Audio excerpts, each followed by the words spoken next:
Nathan Stahl is a former member of the Ontario Science Panel, and he quit the Science Panel, the completely apolitical Science Panel, to run for Of the course. Ontario Liberal Party provincially. He's running in Toronto St. Paul's.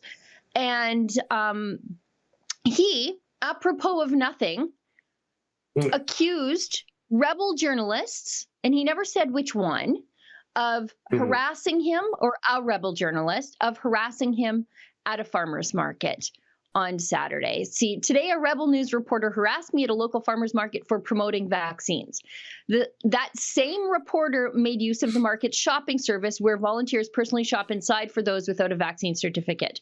Reasonable accommodation demands civility. So there's a lot going on here. And the one thing that stuck out for me was that he doesn't think that people who disbelieve in the efficacy of vaccines, or perhaps believe in choice, or maybe just not participating in medical segregation, that they shouldn't be allowed to even use Canadian anything values that's happening. is the word you're looking for there, but Yeah, that's right. That's right. Sorry. They shouldn't even be allowed to be near the farmer's market. But the thing is, immediately when we saw this, Ezra checked with all of us to find out if any of us were at a farmer's market. I wasn't in Ontario, so it wasn't me, it wasn't you. We checked with all of our Ontario staff. None of us were at a farmer's market yesterday. Although Tamara Ugolini has been known to haunt them. That's her jam. She loves a good farmer's market. But it wasn't Tamara. It wasn't any of us. He completely made it up. And you can tell that there's some attempt here to hide his malice, because he didn't tag Rebel News in it. He made sure that we would have to look to see, or someone would have to send this to us before we ever saw it. As it turns out, it wasn't Tamara. It was somebody that Tamara had interviewed 5 months ago, who has never worked for us, because how do bylines even work? So he said, speak with Rosemary Fry. Rosemary Fry describes herself as an independent researcher journalist.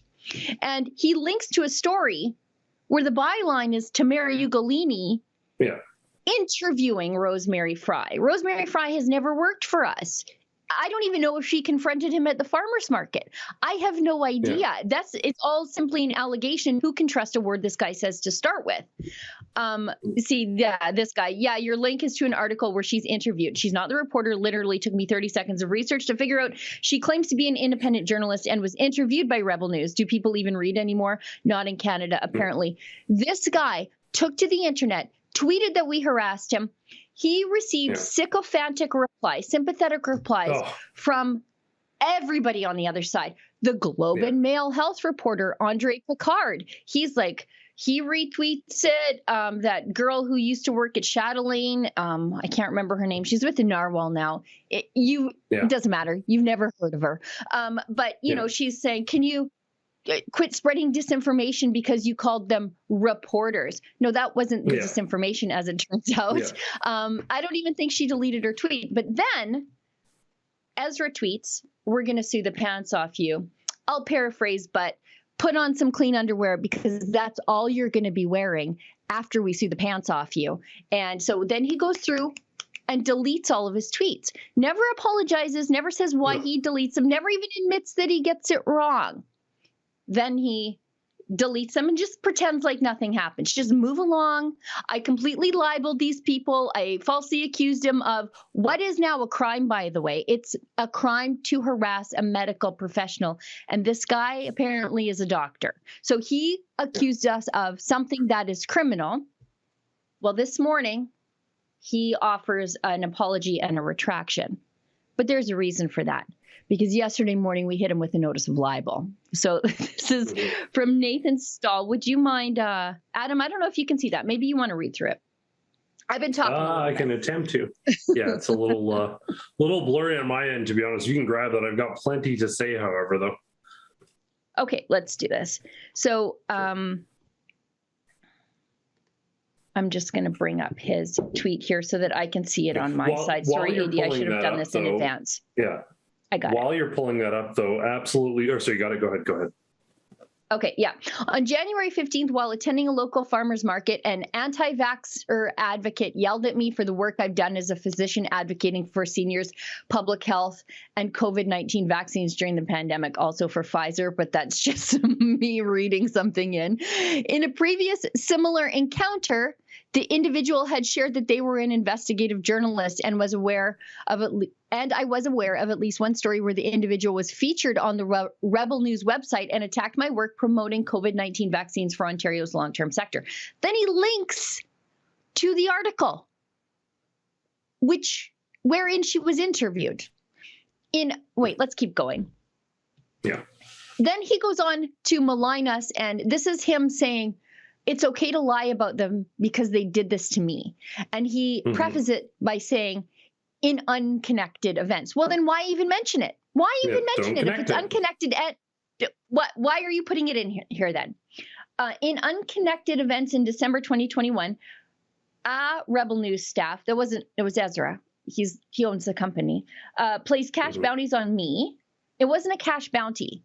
It was a cash reward for evidence of locker downers, public health locker downers, enforcement officials, and pro-lockdown politicians breaking their own COVID regulations and recommendations that they force on the little people.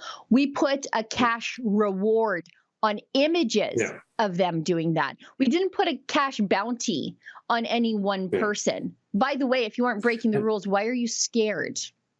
Yeah, exactly. The only reason you'd be so upset about this is if you were a scofflaw yourself, and heaven forbid you be held to the same standard you're holding absolutely everyone else on earth to. But sorry, carry on. Let's go through the fake apology. Right. And anyways, $5,000 if you have those images. And we only want the images. We don't want you confronting the people. Stand afar. Treat it like wildlife photography. Don't disturb the individual in the act of breaking the rules. Just snap a picture, send it to us. That's all. In tweeting about the incident at the farmer's market, I described the individual as a Rebel News reporter, as I had believed that to be the case. Why did you believe that? You didn't even read the article. I have since been informed by Rebel News, and literally the entire internet that day, by the way, that I was wrong in making that connection. The individual does not work for Rebel News, although they were featured by them in the first article linked above. Upon learning this information, I deleted the tweet. No, he doubled down and continued to tweet that this was evidence that she somehow worked for us. The only time he deleted his tweets was when Ezra's like, I hope you have a good lawyer because you're going to need one. Anyways.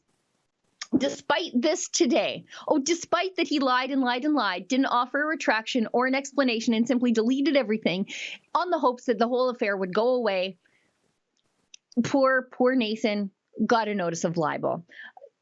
It goes on. Despite this and everything he did to cover his tracks, today I was delivered a notice, or a libel notice from David Elmala of ReLaw LLP, who has been hired to represent Rebel News.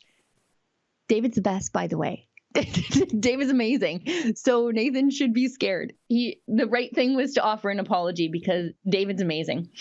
As it was an honest mistake on my part, I wish to clear the record.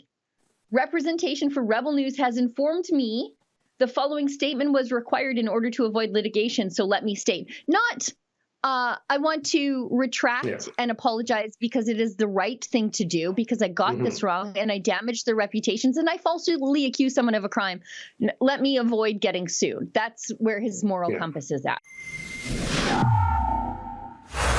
Oh, hi. That was a clip from our Rebel Daily live stream. It's hosted Monday, Wednesday, and Friday by the big boss man, Ezra Levant, and Tuesdays and Thursdays by me, Sheila Gunn Reid, and my good friend, David Menzies.